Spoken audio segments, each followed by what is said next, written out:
আসসালামু আলাইকুম। কেমন আছেন সবাই? আশা রাখি সবাই ভালো আছেন। সবাইকে কল্পনার কল্পকথা আন্তরিক শুভেচ্ছা ও ভালোবাসা। আজ আমি আপনাদের জন্য নিয়ে এসেছি মজাদার সুস্বাদু এমন একটি রেসিপি যা একবার বানিয়ে ফ্রিজে সংরক্ষণ করে রাখলে ব্যস্ত সময়ে বা মেহমানের আপ্যায়নে বাচ্চাদের আবদারে মাত্র কয়েক মিনিটেই তৈরি করে খেতে পারবেন। আজ আমি বানিয়ে দেখাবো একদম দোকানের মতো মচমচে জুচি ও সুস্বাদু চিকেন চপ। সাথে থাকবে কিভাবে সংরক্ষণ করি। প্রথমে দেখতেই পেলেন চিকেন চপের জন্য খুব সুন্দর করে বুকের মাংস কিমা করে নিলাম নাইফের সাহায্যে। তো আমি এখানে আধা কাপ পেঁয়াজ কুচি দিয়ে কিছুটা নরম করে আদা রসুনের পেস্ট দিয়ে কিছুটা সময় ভেজে নিচ্ছি যেন কাঁচা গন্ধটা না করে। কিছু সময় ভাজার পরে এখন দিয়ে দিব কাঁচা মরিচ কুচি ৬-৭টি। এবার সব শুকনো উপকরণ দিয়ে দিলাম মরিচের গুঁড়া, ধনিয়ার গুঁড়া, হলুদের গুঁড়া, জিরার গুঁড়া, স্বাদ মতো লবণ আর দিয়ে দিলাম সেই সাথে কিছুটা মিশিয়ে আলু দুটো সিদ্ধ করে গ্রেট করা আর সেই চিকেন চপটা দিয়ে সেই মশলার সাথে খুব ভালো করে ভেজে নিচ্ছি যেন চিকেনের গায়ে যে পানি থাকে সবটা শুকিয়ে যায়। আরও দিয়ে দিলাম সয়া সস ২ টেবিল চামচ আর টমেটো সস ১.৫ টেবিল চামচ। স্বাদ মতো ধনিয়ার পাতা দিয়ে খুব ভালো করে মিশিয়ে নেড়ে ছেড়ে নামিয়ে নিলাম। এখন একটি ডিম ভেঙে নিলাম, একটুখানি লবণ দিয়ে ভালো করে কাঁটা চামচ দিয়ে ফেটিয়ে নিব। তো সেই সাথে আমরা পাশে রেখেছি ব্রেড গ্রামটা আমি নিজের হাতে তৈরি করেছি। ব্রেড নিয়ে আসার পরে ছোট ছোট করে ব্লেন্ড করে আমি তাওয়াতে খুব ভালো করে ফুড কালার দিয়ে ভেজে নিয়েছি একটু কালারের জন্য। ফুড কালারটা আপনারা স্কিপ করতে পারেন। তো এখন আমি চপের শেপ দিয়ে নিব। আমি এখানে ২ ধরনের চপ বানাবো আজকে, গোল শেপ দিয়ে আর একটু লম্বা করে শেপটা করব। আপনারা আপনাদের পছন্দ মতো চিকেন চপের শেপটা দিয়ে নিতে পারেন।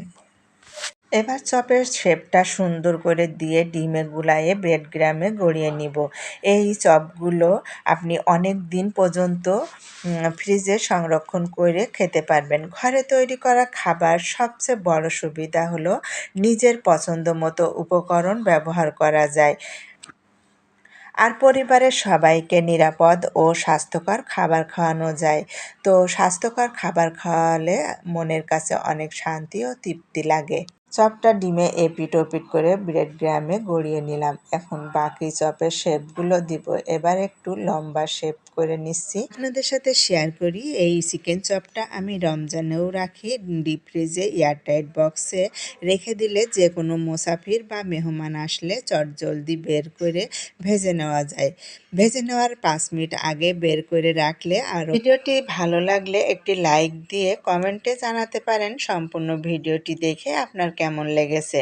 ভিডিওটি ভালো লাগলে একটি লাইক দিয়ে কমেন্টে জানাতে পারেন আপনার মূল্যবান মতামতটি যে ভিডিওটি দেখে আপনাদের কেমন লেগেছে।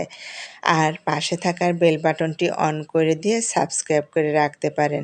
আমার গ্রামীণ পরিবেশ, শহরের ব্যস্ততা, ছাদ বাগান আর ঘরোয়া রান্নার এই চ্যানেলে দেওয়া হয় রেসিপিগুলো। যদি দেখতে চান পরবর্তী ভিডিওতে তাহলে সাবস্ক্রাইব করে পাশেই থাকবেন। এইভাবে সংরক্ষণ করে নিব প্রতিটা চপ। তো ডিপ ফ্রিজে রাখলে শক্ত হয়ে যায়। আর এখন একটা এয়ারটাইট বক্সে আমি এইগুলা চপ সংরক্ষণ করব আর বাকি চপগুলো আপনাদের সাথে ভেজে শেয়ার করব। জিপলক ব্যাগে বা এয়ারটাইট বক্সে এইভাবে রেখে দিতে পারেন। তো এখন চলে যাব আমরা পরবর্তী স্টেপে চুলার কাছে। এগুলো আমি এখন ভেজে নিব। তার জন্য ফ্রাই প্যানে অবশ্যই তেল গরম করে নিতে হবে ভালোভাবে। মিডিয়াম টু লো হিটের মাঝামাঝি রেখে ভাজতে হবে, না উপরে ব্রেডগ্রাম আছে দ্রুত পুড়ে যাবে আর খেতে তিতে হয়ে যাবে। তো আস্তে আস্তে মিডিয়াম জালে ভাজতে হবে উল্টিয়ে পাল্টিয়ে। তো ভালোভাবে তেলটা গরম হয়ে গেলে এক পিঠ উল্টে দিতে হবে। দ্রুত যদি উল্টে দিতে যান তে চপটি খুলে যেতে পারে। তো দেখতেই পারছেন আমি উল্টিয়ে নিচ্ছি, আর এগুলো খেতে উপরে ক্রিস্পি ভিতরে জুসি, খুবই সুস্বাদু হয়। এইভাবে আস্তে আস্তে ভেজে আমি এখন পরিবেশন করব। তো ভিডিওটি ভালো লাগলে পাশে থেকে সাপোর্ট করবেন, আর এইভাবে বাসায় বানিয়ে খেয়ে কমেন্টে জানাতে পারেন যে আপনাদের বাসায় বানিয়ে খেতে কেমন লেগেছে। তো ভিডিওটি আর বড় করব না। পরবর্তী ভিডিওর জন্য সবাই ভালো থাকবেন, সুস্থ থাকবেন, আমার পরিবারের জন্য দোয়া করবেন। আপনাদের জন্য দোয়া রেখে আল্লাহ হাফেজ।